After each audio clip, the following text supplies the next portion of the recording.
Di video sebelumnya kita sudah membahas tentang latar belakang elit global ya, mulai dari cerita tentang Knight Templar, kemudian terbentuknya bank-bank di Italia, Bank Medici ya, kemudian bagaimana Renaissance terjadi, kemudian pusat keuangan global dari Italia berpindah ke Belanda, dari Belanda ke Inggris, kemudian terjadi revolusi industri ya di Inggris ya. Buat thinkers yang belum lihat videonya silahkan lihat dulu ya sebelum melanjutkan di sini supaya nyambung ya. Karena di video ini kita akan bahas bagaimana kemudian elit global dalam upayanya menguasai Eropa dan kemudian menguasai dunia. Kita akan bahas di sini di lintasan pemikiran.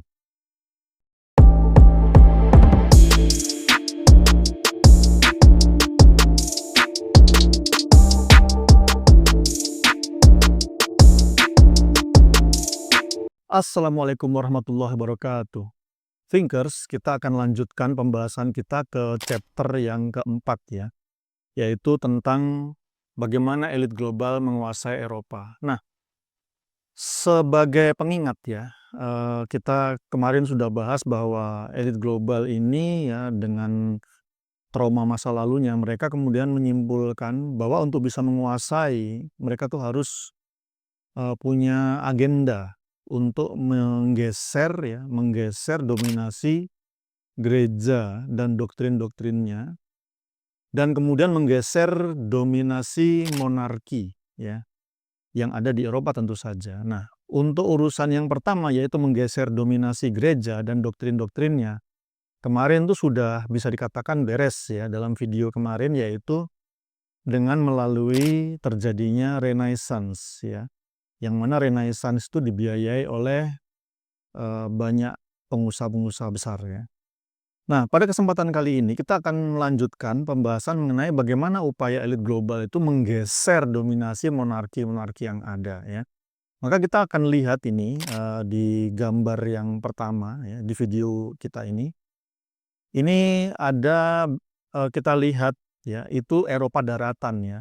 Nah, kita bayangkan Inggris kan kemarin revolusi itu terjadi revolusi industri terjadi di Inggris ya. Nah, Inggris tuh ada di sebelah kiri itu ya, di perairan sebelah kiri. Nah, sehingga untuk dia bisa menguasai Eropa, dia akan berhadapan dengan 3 kerajaan atau monarki besar ya, yang ada di daratan, yaitu di situ ada Holy Roman Empire, yaitu Kekaisaran Romawi Suci, kemudian ada Perancis, dan ada juga Spanyol. Nah, 3 kekuatan ini, 3 kerajaan yang atau monarki besar ini harus diatasi ya. Nah, maka bagaimana mengatasinya? Nah, kita akan bahas di sini ya. Yang pertama akan kita bahas dulu adalah Holy Roman Empire, yaitu Kekaisaran Romawi Suci. Kisahnya panjang ya, Kekaisaran Romawi Suci ini dari tahun 800 kalau mau kita perpanjang dari Kaisar Karel ya, Karel Agung, atau kemudian dari 900-an sekian gitu ya. Kalau mau dari Kaisar Otto ya, Otto I ya. Jadi ini sejarah mereka cukup panjang ya, tetapi kita akan batasi dari kejadian tahun 1792 ketika terjadi perang koalisi yang pertama ya. Perang koalisi pertama ini apa? Perang koalisi pertama ini adalah perang koalisi antara banyak negara ya di Eropa itu melawan satu orang, yaitu Napoleon ya. Jadi bisa jadi sebenarnya Napoleon inilah yang menjadi palu gadanya Kekaisaran Romawi Suci ya, karena perang berkali-kali dengan Napoleon ini yang kemudian akhirnya membuat Kekaisaran Romawi Suci itu gulung tikar. Ini tahun 1792 sampai tahun 1797 terjadi perang koalisi yang pertama. Holy Roman Empire ya atau Kekaisaran Romawi Suci diwakili oleh Austria terlibat perang ya, koalisi bersama Inggris, Prusia dan lain-lain melawan Napoleon ya. Di sini pemenangnya udah jelas Napoleon ya. Sepertinya Napoleon ini utusannya elit global ya untuk menghabisi ini Kekaisaran Romawi Suci ya. Nah, di tahun 1798 sampai 1802 terjadi lagi perang koalisi kedua ya. diwakili Austria lagi bersama atau koalisi bersama Inggris, Rusia dan lain-lain melawan Napoleon lagi ya. Dan kalah lagi ya. Kemudian tahun 1805 terjadi lagi perang koalisi ketiga diwakili Austria ya. Koalisi bersama Inggris, Rusia dan Swedia melawan siapa? Napoleon lagi dan kalah lagi ya. Jadi memang Napoleon inilah yang menjadi penentu akhir ya nasibnya Kekaisaran Romawi Suci ini. Maka setelah kemudian kalah dari Napoleon, diobok-obok sama Napoleon nih Kekaisaran Romawi Suci ya.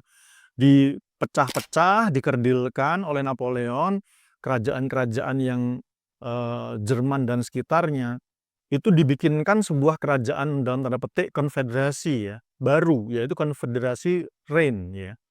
Sehingga akhirnya Kekaisaran Romawi Suci ini semakin tidak berdaya dan akhirnya tahun 1806 itu juga kaisarnya kemudian menyatakan mengundurkan diri ya, jadi bubar. Jadi Kekaisaran Romawi Suci tahun 1806 itu bubar ya. Satu kekaisaran beres ya, teratasi. Sekarang kita akan bahas tentang Prancis ya. Prancis yang tadi Napoleon menghajar Kekaisaran Romawi Suci ya, tapi kita akan atret dikit dari tahun 1756 sampai 1763 terjadi perang 7 tahun ya. Prancis koalisi bersama Austria, Rusia dan Spanyol melawan Prusia dan Inggris. Ini yang kemarin di video yang lalu saya menyebut bisa jadi ini para sejarawan mengatakan bisa jadi ini adalah sebenarnya Perang Dunia yang pertama yang sejati ya. Dan di situ Prancis kalah ya. Kemudian tahun 1775 sampai 1783, nah Prancis terlibat dalam mendukung revolusi Amerika.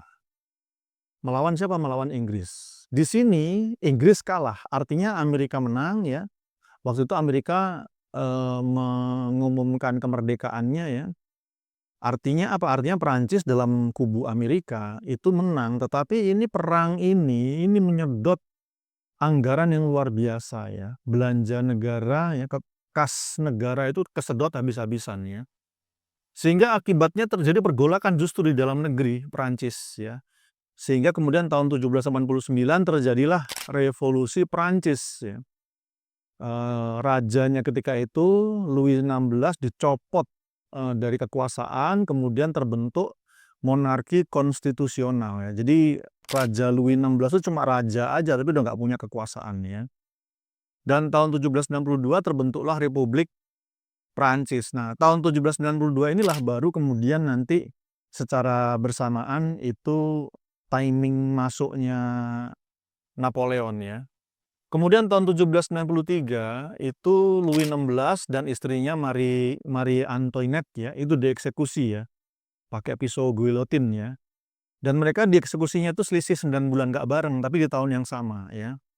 Nah kemudian tahun 1799 Prancis mengalami perubahan bentuk negara ya, menjadi era konsulat ya, di bawah Napoleon. Karena Napoleon ini benar-benar sejak tahun 1792 itu luar biasa sepak terjangnya ya. Bisa dikatakan dia itu kalau memimpin pasukan itu tidak terkalahkan ya. Kemudian tahun 1804 sampai tahun 1814 ini masyarakat yang mengeluhkan Napoleon ini sampai kemudian mendorong dia menjadi kaisar. Jadi yang tadinya monarki, bubar, republik, konsulat, jadi kaisar lagi gitu ya. Kaisarnya siapa? Napoleon gitu ya. Nah tahun 1803, sejak tahun 1803, Napoleon ini terlibat dalam banyak perang. Jadi perang di Eropa dengan ini, perang dengan itu, perang dan menang terus gitu ya. Sampai turning point-nya dia, titik baliknya itu adalah 1812 ya, ketika dia salah perhitungan, dia menantang perang Rusia ya. Bahkan sampai kemudian dia mengirim pasukan itu ke Rusia. Ada 600.000 pasukan dia kirim. Ya, itu pasukan yang sangat besar ya, 600.000 ya. Sampai pasukan itu berhasil sampai ke Moskow, berhasil ya. Tapi sampai di Moskow dia tidak mendapatkan apa-apa ya. Akhirnya kemudian pulang, terjebak pada lumpur-lumpur, salju dan seterusnya. Akhirnya pasukan yang berhasil sampai pulang itu nggak sampai 100.000. Jadi korban jiwa, korban hartanya luar biasa ya. Nah, sehingga kemudian ini menjadi titik baliknya Napoleon. Sejak saat itu keberuntungan sepertinya sudah tidak lagi menyertai Napoleon ya. Dan bahkan tahun 1814 ya, Prancis ya, ibu kotanya yaitu Paris, yaitu kemudian jatuh ke tangan sekutu ya, yang membuat Napoleon akhirnya dibuang ya ke Pulau Elba ya, diusir, dibuang ya, diasingkan. Tapi rupanya Napoleon berhasil kembali ya, dan kemudian memimpin perang lagi ya, sampai terjadilah perang yang banyak diceritakan oleh masyarakat ya, oleh para sejarawan, yaitu perang Waterloo ya. Dan kalah lagi tahun 1815 yang kemudian membuat Napoleon akhirnya diasingkan, dibuang ke Pulau Saint Helena dan kemudian sampai meninggal dia di sana. Nah, tahun 1814 itu Prancis berubah menjadi monarki konstitusional dan kemudian tahun 1848 berubah lagi menjadi republik. Berarti ini republik yang kedua setelah yang pertama tadi. Kemudian tahun 1852 berubah lagi menjadi kekaisaran dan tahun 1870 menjadi republik lagi sampai sekarang. Nah, berarti di sini Prancis sudah berhasil diatasi ya oleh elit global. Karena kenapa? Karena dengan dia tidak lagi menjadi monarki absolut, itu berarti sudah kendali bisa dipegang ya. Prancis beres, selanjutnya kita ke Spanyol. Nah, Spanyol ini lebih mudah karena Spanyol ini pasca tahun 1700 ya, ketika Raja Carlos II itu meninggal, itu Spanyol pada dasarnya sebenarnya memang sudah bukan lagi negara kuat ya. Jadi Carlos II itu adalah raja ya atau kaisar dari dinasti Habsburg yang terakhir ya di Spanyol. Kemudian alasan yang kedua kenapa Spanyol ini relatif mudah ya diatasi adalah yang kedua, posisi geografi dia di daratan Eropa itu memang terisolasi. Kalau kita ngelihat di gambarnya, kita munculkan lagi, nah kita lihat itu, yang warna merah itu, Aragon sama Castilla itu Spanyol itu di situ ya. Nah, berarti di daratan Eropa, bisa dikatakan mau kemanapun dia pergi, itu dia harus melewati Perancis. Jadi dia sebenarnya di dataran Eropa itu sudah terisolasi ya. Tapi lucunya dia itu koloni-koloninya itu jauh-jauh gitu. Contohnya tadi kalau kita lihat gambar nih ya, merah-merah yang ada di sebelah kanan ya, Napoli, ya, Naples ya, kemudian Sicily, Milan, kemudian Flanders tuh nanti jadi Belgia ya. Itu atau yang merah arsir itu ya, yang United Provinces itu ya, itu jadi Belanda, itu wilayahnya Spanyol ya. Nah, tapi memang Spanyol waktu itu negara besar ya, negara kuat, kerajaan besar ya. Cuma koloni-koloninya yang jauh-jauh itu membuat penjagaannya menjadi besar biayanya ya. Nah, dalam kondisi seperti itu, tahun 1756 sampai tahun 1763 terlibat perang 7 tahun tadi ya, yang dikatakan sebagai oleh para sejarawan bisa jadi inilah Perang Dunia Pertama yang sesungguhnya. Ya. Kemudian tahun 1779 bersama Perancis tadi ya, ikut perang mendukung revolusi Amerika ya, melawan Inggris. Walaupun menang tapi ya habis-habisan juga ya. Nah, kemudian yang paling menentukan adalah tahun 1808 sampai 1814 ya, terjadi invasi Napoleon ya. Napoleon menginvasi Spanyol, kemudian membuat Spanyol terlibat perang kemerdekaan yang berlarut-larut selama 6 tahun ya. Terlibat perang kemerdekaan selama 6 tahun. Yang mana ini membuat akhirnya tahun 1814 sampai tahun 1823 Spanyol pun dilanda krisis politik ya, karena habis-habisan ya untuk kemudian kembali meraih kemerdekaannya. Akibatnya apa? Akibatnya koloni-koloni mereka di Amerika Latin, ya, di Amerika, benua Amerika, ya, itu pada memerdekakan diri, di antaranya ya tahun 1814 sampai 1823. Koloni-koloni Spanyol yang merdeka itu ada Argentina, Paraguay, Chile, Venezuela, Peru, Kolombia, Ekuador, Bolivia, Meksiko, Guatemala, Honduras, Nicaragua, El Salvador, Costa Rica, ya. Itu semua merdeka, ya. Banyak sekali memang. Dan masih ada 2 yang sudah mulai bergejolak tapi belum merdeka, yaitu Kuba dan Puerto Rico. Nah, kemudian tahun 1898, nah ini ya, Spanyol terlibat perang dengan Amerika di 2 daerah ya, di Karibia sama di Pasifik. Di Karibia kalah dia, hasilnya apa? Kuba sama Puerto Rico yang tadinya sudah bergejolak lepas ya. Kemudian di Pasifik hasilnya apa? Filipina sama Guam lepas. Filipina kita tahu ya, itu di utara Indonesia ya. Dan Guam itu adalah pulau kecil ya di Pasifik ya. Sekarang jadi pangkalan militernya Amerika ya. Itu lepas ya. 1898. Tapi 1899 di Spanyol berdirilah klub sepak bola Barcelona, dan tahun 1902, 3 tahun kemudian, berdirilah Real Madrid. Nah, ini kembali dengan demikian Spanyol menjadi negara yang berjaya, tapi di dunia sepak bola ya. Jadi kalau untuk di dunia politik dan yang lain-lain sudah bisa dikatakan negara biasa saja ya. Jadi dengan demikian Spanyol teratasi ya. Maka kita sekarang masuk ke chapter berikutnya, yaitu menguasai dunia.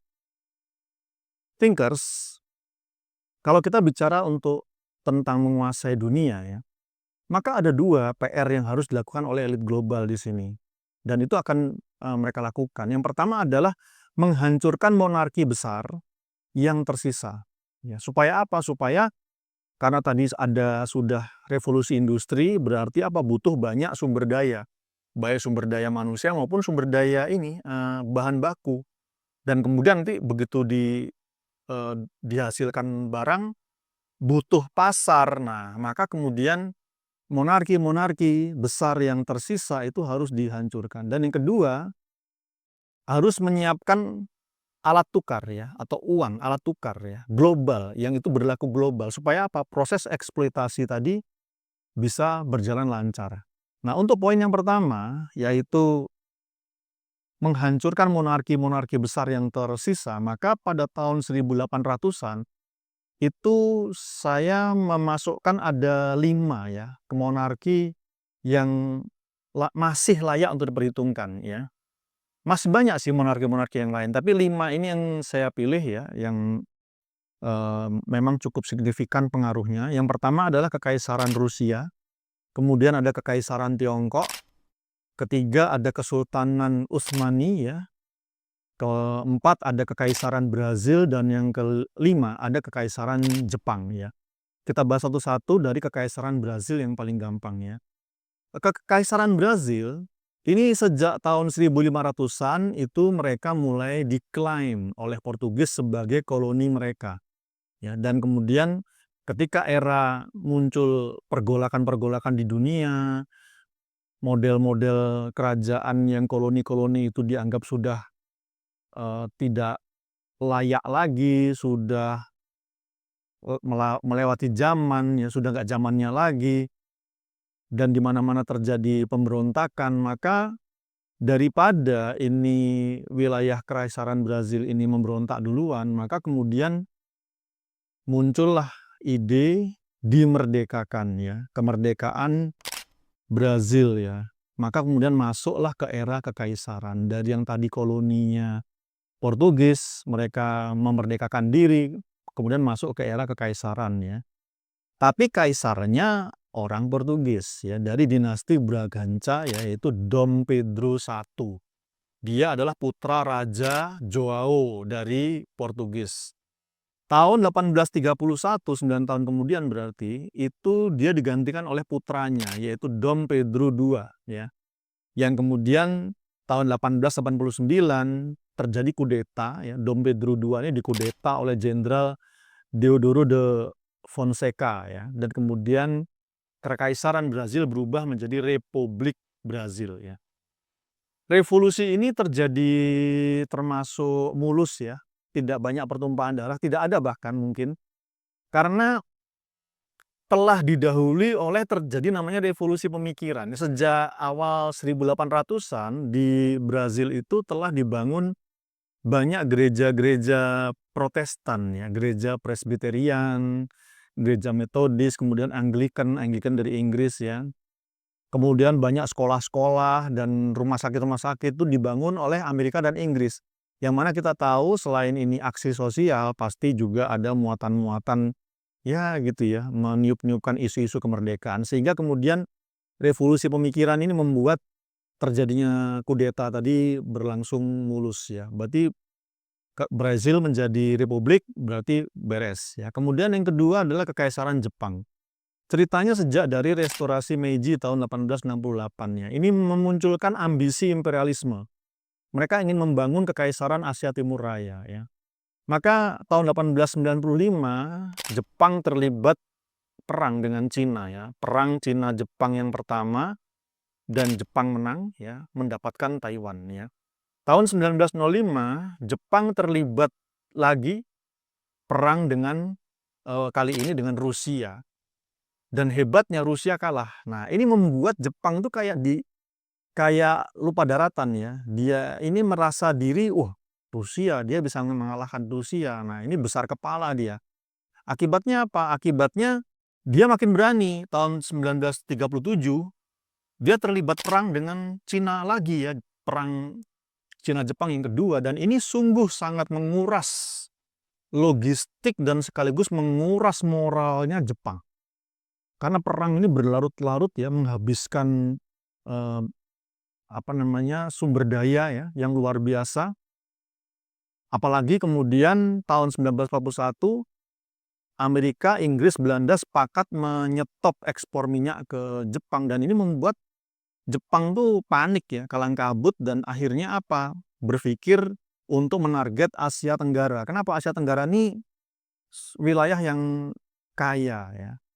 Tapi untuk bisa ke Asia Tenggara, mereka harus menyerang Pearl Harbor duluan ya. Maka tahun 1941 Pearl Harbor diserang ya. Tapi itu rupanya langkah yang salah ya.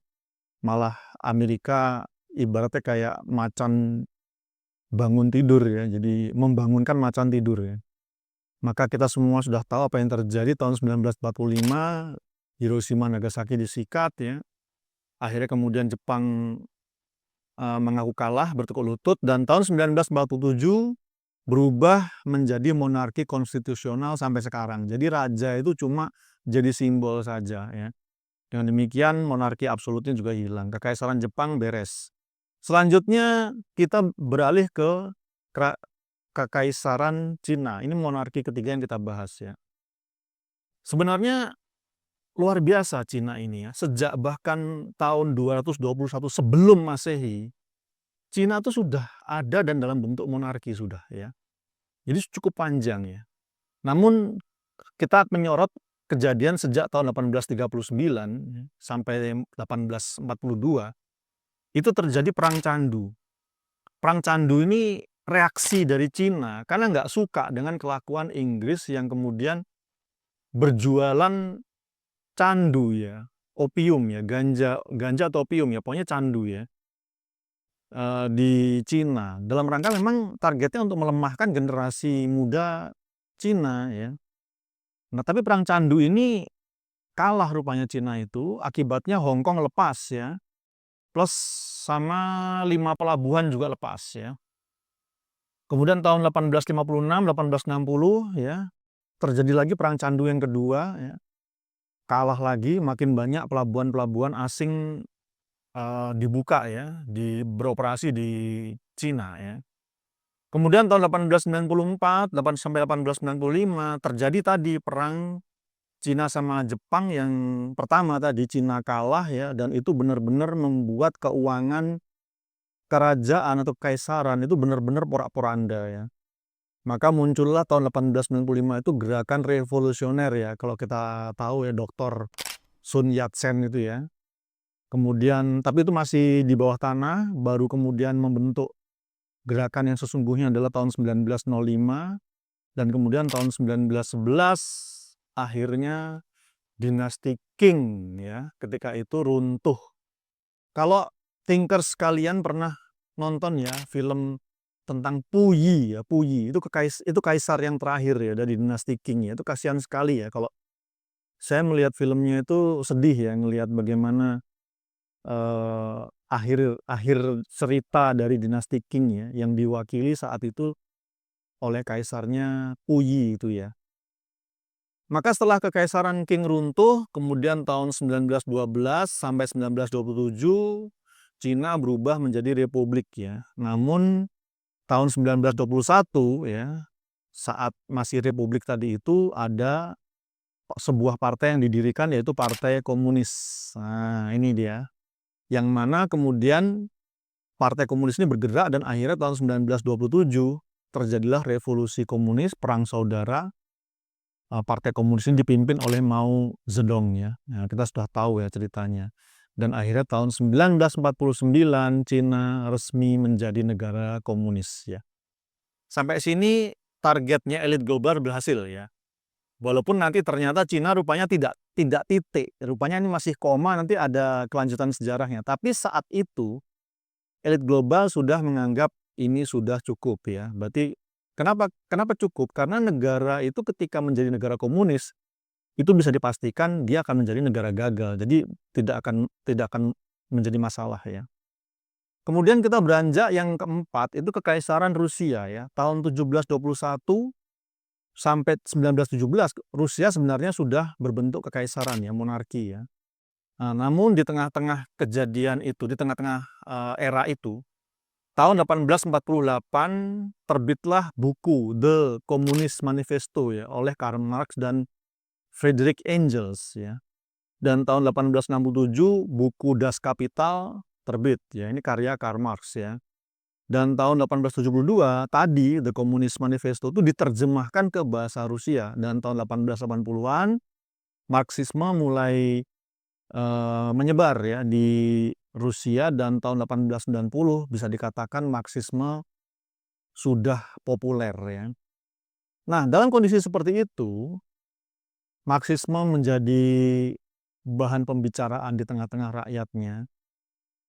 Tahun 1904 sampai 1905 tadi ya, Rusia terlibat perang dengan Jepang, yang lucunya Rusia kalah ya. Dan ini sungguh memalukan, membuat masyarakat itu meragukan kemampuan Tsar mereka, kaisar mereka dalam memimpin ya. Apalagi tambah lagi tahun 1914 sampai 1917 Rusia terlibat dalam Perang Dunia Pertama, yang mana Rusia kalah ya. Rusia kalah ya. Sehingga ini kemudian membuat keadaan di dalam negeri semakin carut-marut ya.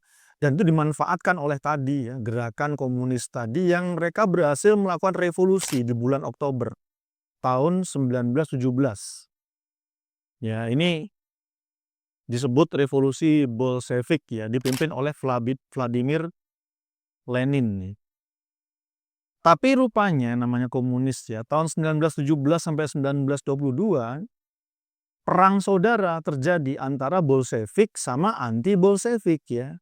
Yang mana akhirnya endingnya tahun 1922 akhirnya Uni Soviet berdiri. Sampai sini ceritanya kita anggap selesai ya. Karena tak sebagaimana Cina tadi, ketika sebuah negara berubah menjadi negara komunis itu bisa dipastikan dia akan menjadi negara gagal. Jadi sudah tidak layak untuk dibahas lagi. Walaupun ternyata sama seperti Cina tadi, ternyata Rusia tidak titik ya, masih koma, dan sekarang berlanjut seperti itu ya. Thinkers, sekarang kita menginjak pada monarki yang kelima, yaitu Kesultanan Utsmaniyah. Nah, beda sama yang 4 sebelumnya. Maka dalam menghancurkan monarki yang satu ini, yaitu Kesultanan Utsmaniyah, ada 2 yang harus dilakukan. Yang pertama, meruntuhkan kesultanan itu sendiri. Dan yang kedua, mendirikan pos pengamatan permanen. Apa itu nanti akan kita bahas. Yang pertama adalah meruntuhkan Kesultanan Utsmaniyah. Maka bisa kita lihat yang pertama adalah, yang berpengaruh adalah tahun 1877 ya, terjadi perang Rusia Utsmaniyah. Yang mana di situ Utsmani kalah ya, kehilangan banyak tempat ya, Bulgaria, Rumania, Serbia, Montenegro lepas ya. Sehingga dengan demikian Sejak saat itu Rusia masuk ke Balkan. Kemudian tahun 1889 muncul gerakan Turki Muda. Nah, kemudian tahun 1907 Mustafa Kemal bergabung ya ke faksi utama yaitu CUP ya, Committee of Union and Progress ya. Ini faksi utamanya gerakan Turki Muda ya. Kemudian tahun 1908 melakukan revolusi ya, revolusi Turki Muda. Dan 1912 sampai 1913 Utsmaniyah terlibat dalam perang Balkan yang bahkan hasilnya adalah kehilangan seluruh wilayah Balkan dan bahkan hampir seluruh wilayah Eropa ya. Kemudian tahun 1914 sampai 1918, nah ini Utsmani terlibat dalam Perang Dunia yang pertama ya. Masuk ke blok sentral ya. Mengapa kok bisa masuk itu? Nah, ini gara-gara provokasi dari menteri perangnya, menteri perang di Utsmani itu sendiri, yaitu namanya Enver Pasha ya. Yang mana dia ini adalah pengagumnya Jerman ya. Maka dia kemudian memprovokasi kesultanan untuk masuk ke blok sentral ya bersama Jerman dan kalah, kemudian kehilangan banyak wilayah, dan ini sudah semakin parah dan menjadi celah bagi munculnya gerakan pemberontakan yang dilakukan oleh Mustafa Kemal ya tahun 1919 sampai 1922. Hasilnya apa? Hasilnya tahun 1920 Mustafa Kemal membentuk pemerintahan tandingan di Ankara dan kemudian tahun 1922 menghapus kesultanan. Mehmed VI diasingkan. Kemudian tahun 1923 Juli terjadi perjanjian Lausanne ya, yang mana di situ kedaulatan Turki diakui oleh dunia internasional. Kemudian 1923 Oktober proklamasi Republik Turki pun dilakukan. Dan tahun 1924 kekhilafahan dihapus ya, dan Sultan waktu itu Abdul Majid II diasingkan. Nah, tapi ada satu yang harus dilakukan juga yaitu tadi yaitu mendirikan pos pengamatan permanen. Apa ini? Ya ini si Rewel, siapa lagi ya? Karena elit global ini melihat kesultanan Islam ini berbeda dengan monarki-monarki yang lain. Ketika itu sampai kemudian jatuh, itu biasanya akan muncul di tempat lain. Sebagaimana kita tahu kan dinasti dari Umayyah, kemudian berlanjut ada dinasti Abbasiyah, diserang Mongol, pindah lagi, muncul lagi, selalu muncul seperti itu ya. Maka mereka merasa perlu membangun pos pengamatan permanen. Dan kenapa kok dipilihnya di Palestina? Yaitu karena mereka punya cerita yang bisa dimainkan ya. Yang kita tahu semua itu adalah tipu-tipu ya. Itu alasan palsu. Jadi ini kita tidak akan cerita panjang ya tentang pos pengamatan ini, tapi yang jelas pada tahun 1948 akhirnya resmi berdiri ya pos pengamatan permanen ini ya, yaitu si Rewel ini. Dan fungsinya apa pos ini? Fungsinya adalah untuk memata-matai, memengaruhi, mengendalikan, dan bahkan jika perlu mengeksekusi. Sebagaimana kita tahu pernah terjadi dan itu menimpa Raja Faisal ya di Arab Saudi ya. Ketika Raja Faisal dianggap terlalu vokal, berani melawan si Rewel, membela Palestina gitu ya. Akhirnya dia dieksekusi ya tahun 1975 ya. Baik, kita sekarang masuk ke poin yang kedua, yaitu tadi untuk menguasai dunia, maka selain menghancurkan monarki juga harus menyiapkan alat tukarnya, alat tukar global ya. Maka sebagaimana kita remind video yang kemarin ya, kita mengatakan bahwa ada 3 perang besar yang dialami oleh Inggris dan Inggris tidak bangkrut. Kemarin saya mengatakan seperti itu. Memang betul tidak bangkrut, tapi krisis ya. Nah, jadi dan ini diperhatikan oleh elit global itu ya. Maka ketika kemudian akan dilanjut ke perang berikutnya, itu perang Napoleon yang nanti akan berlangsung selama 18 tahun, maka kemudian dilakukanlah tindakan yaitu suspension of cash payment. Artinya apa? Artinya konversi dari pound sterling ya, uang ke uang kertas itu ke emas itu disuspend, ditunda ya. Mengapa? Karena ini pasti akan terjadi inflasi, krisis gila-gilaan besar ya. Kira-kira menurut Anda apa? Apakah karena negara kerajaan ketika itu mencetak uang terus, Ya, itu menurut Anda ya. Tapi kalau dari kacamata elit global bukan ya. Menurut kacamata elit global itu adalah karena patokannya nggak bisa dipindah gitu ya. Patokan apa? Misalnya contohnya kita ngukur ya. Kemudian, oh ini kurang 12 cm, kemudian kita kasih 5 cm. Harusnya kan kurang 7. Tapi kita diukur lagi, loh kok masih kurang banyak gitu ya. Ternyata sananya gerak-gerak ya. Jadi patokan itu kalau nggak bisa dipindah, itu masalah ya buat mereka ya. Dan patokannya apa? Patokannya adalah emas ya. Maka kita lihat, kembali ke Inggris tadi, kita bisa melihat Bank of England tuh ibaratnya tandon uang ya. Nah, namun krisis yang terjadi membuat elit global menyimpulkan apa? Ini butuh tandon uang yang lebih gede, tandon uang raksasa, dan patokannya bukan emas. Maka kandidatnya cuma satu, yaitu Amerika dan dolar ya. Nah, untuk mempersingkat, kita fokus di tahun 1879. Mengapa? Karena sebelum tahun 1879, Amerika menganut bimetal ya. Jadi standar alat tukarnya, standar mata uangnya itu adalah berbasis emas dan perak. Tapi tahun 1879 itu mereka beralih ke berbasis emas saja, yaitu monometal ya. Nah, namun masalahnya kalau berbasis emas saja, $1 ketika itu ukurannya itu kalau dibuat dari emas, itu kecil banget, itu seukuran beras. $1 ketika itu ya. Ya gedean dikit lah ya. Dan ini masalah. Maka untuk kemudian memenuhi kebutuhan transaksi nilai kecil, maka dicetaklah mulai saat itu yaitu apa? Ada uang kertas ya. $1, $5 supaya menggantikan tadi yang kecil-kecil tadi itu ya. $10. Dan yang lebih kecil lagi gimana? Dicetak koin ya, 1 sen dari tembaga. Nah, ini saya munculkan gambarnya ya. Itu yang atas sendiri 1 sen, ada 3 sen, 5 sen ya. Kemudian satu dim itu adalah 10 sen ya. Nanti ada juga 25, 50 dan seterusnya ya. Nah, itu untuk yang kecil-kecil ya. Kenapa ini penting? Karena ketika itu satu butir telur itu harganya 1 sen ya. Kemudian surat kabar 2 sen, 5 sen. Jadi uang sen itu waktu itu masih sangat berharga ya. Bahkan sepotong roti untuk sekeluarga itu harganya cuma 5 sen ya.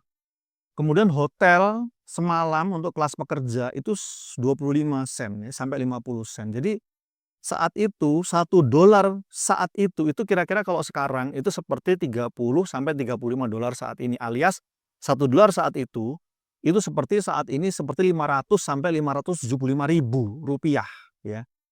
Jadi kalau orang belanja pakai $1 itu memang susah kalau tidak ada sennya ya. Nah, namun pasca itu Amerika dilanda krisis ya. Tahun 1897 sampai 500 bank tutup ya. Kemudian tahun 1907 ya terjadi krisis lagi yang itu membuat muncul mulai ide untuk membuat bank sentral ya. Yang sebelumnya sudah 2 kali pernah dicoba di eranya George Washington pernah dicoba tapi tidak berlanjut, kemudian di eranya James Madison dibuat lagi tidak berlanjut. Nah, kali ini kemudian muncul gagasan membuat bank sentral lagi ya, kemudian digodok tahun 1910 terjadilah pertemuan rahasia di Jekyll Island ya. Thinkers yang biasa membahas konspirasi-konspirasi pasti tahu apa ini ya. Ini adalah pembicaraan tentang rencana awal Federal Reserve ya. Dan tahun 1913 akhirnya Federal Reserve pun berdiri ya. Nah, ini menjadi tandon uang ya di Amerika ya. Tetapi masih posisinya desentralisasi. Setiap negara bagian itu sendiri-sendiri ya. Nah, kemudian tahun 1914 terjadi Perang Dunia yang pertama tadi ya, sampai 1918 ya. Amerika ikut, tapi mulai tahun 1917, jadi tidak sejak awal. Nah, uniknya saat Perang Dunia yang pertama ini, negara-negara Eropa itu menangguhkan konversi emas sebagaimana Inggris tadi ya. Jadi selama perang, konversi dari uang kertas ke emas itu ditangguhkan. Tapi Amerika tidak. Amerika tetap berbasis emas ya, konversi diterima. Maka ketika sistem moneter di negara-negara lain tuh kacau, di seluruh dunia kacau, nggak stabil, di Amerika tetap stabil. Akibatnya apa? Akibatnya emas dunia mengalir deras ke Amerika, ya. Masuk transaksi-transaksi. Sepertinya ini memang rekayasa, ya. Jadi supaya emas tuh mengalir ke Amerika. Nah, maka kemudian untuk mempercepat, ya, kita langsung, ya, ke terjadinya depresi, ya. Depresi tahun 1929, ya. Yang mana ini mengakibatkan lebih dari 9.000 bank bangkrut. Nah, ini kalau misalnya thinkers ada yang menganggap ini sebuah kebetulan, silahkan, tapi kalau saya tidak, ya. Mengapa? Karena Federal Reserve ini ketika berdiri, bahkan 2 bank sentral sebelumnya berdiri, itu bank-bank yang lain tuh banyak memprotes. Kenapa? Karena mereka takut ini bank menjadi terlalu besar dan mendominasi. Jadi mereka nggak mau. Nah, maka lewat kejadian Great Depression atau depresi besar ini, akibatnya apa? Lebih dari 9.000 bank itu bangkrut, ya. Nah, kemudian tahun 1933, nah ini titiknya kalau menurut saya, terjadilah Banking Act, ya, di Amerika, yaitu apa? Yaitu 12 The Fed yang tadinya tuh otonom di setiap region, ya, di setiap wilayah, itu sentralisasi. Yang tadinya desentralisasi menjadi sentralisasi di Washington, ya. Kemudian tahun 1933, Roosevelt mengeluarkan executive order kayak Trump sekarang itu, yang melarang warganya memiliki emas. Ini luar biasa. Jadi ketika itu memiliki emas itu adalah kriminal dan wajib menyerahkannya ke the Fed, ya, ditukar, ya, dengan kertas, ya. Dan kemudian sejak saat itu standar emas domestik ditinggalkan, tapi internasional masih, ya. Jadi kalau transaksi sama luar masih pakai emas. Nah, kemudian tahun 1939 sampai 45 kita tahu Perang Dunia yang kedua. Amerika makin eksis, aliran emas makin makin masuk, ya. Makin deras ke Amerika, sehingga tahun 1944 kita tahu apa yang akan terjadi. 1944 bisa dikatakan 2/3 lebih dari cadangan emas dunia itu ada di Amerika. Jadi menurut data, ya, di sini yang saya dapat, cadangan emas dunia itu kira-kira ada 29.600-an ton. Tapi 20.000 itu ada di Amerika, ya. Maka tahun 1944 itu adalah momentum munculnya Bretton Woods, ya. Nah, di sini The Fed yang tadinya tandon uang tadi itu berubah menjadi tandon raksasa, ya. Jadi dia menjadi pusat keuangan global. Dan tahun 1971 terjadi peristiwa Nixon Shock, ya. Itu kalau menurut saya itu agar emas tidak mengalir keluar. Jadi emas itu ditahan di Amerika. Nah, maka sejak saat itu The Fed pun menjadi tandon raksasa, tidak dipatok emas, dan ini mulailah, ya, terjadi penghisapan kekayaan dari seluruh dunia. Saat itu tidak ada lagi kekuatan besar yang berpotensi menghalangi, dan saat itu tidak ada lagi kekuasaan yang berbasis logam mulia, nggak ada. Dunia dalam genggaman, elit global bebas menghisap kekayaan dunia melalui dolar yang daya belinya terus merosot. Ini kita lihat gambar, ya, itu ada 2, yang sebelah kiri itu adalah daya beli dolar, ya. Kita lihat dari tahun 1900-an itu, ya, sampai awal sampai sekarang itu merosot terus, ya, nilainya. Dan yang di sebelah kanan kita bisa lihat itu kaitannya dengan harga emas, ya, dengan utang Amerika, ya. Kita bisa melihat ternyata relasinya seperti itu. Jadi kita bisa melihat bahwa uang dolar saat ini itu nggak ada apa-apanya dibanding dulu. Bisa dikatakan dulu $1 itu sekarang tuh seperti 30 sampai 35 dolar, ya.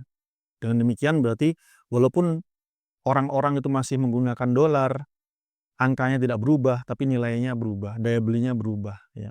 Dengan demikian artinya apa? Artinya mereka sudah berhasil, ya, elit global menguasai dunia. Namun yang namanya kerakusan, ketamakan, itu telah membuat mereka yang semula bekerja sama ini, ya, akhirnya mereka pun sekarang bersaing, ya. Mereka bahkan saling berusaha menghisap satu sama yang lain. Nah, maka kita sudah masuk ke chapter berikutnya, yaitu tujuan tercapai, kongsi mulai pecah. Tapi karena video ini sudah terlalu panjang, kita akan lanjutkan di video berikutnya.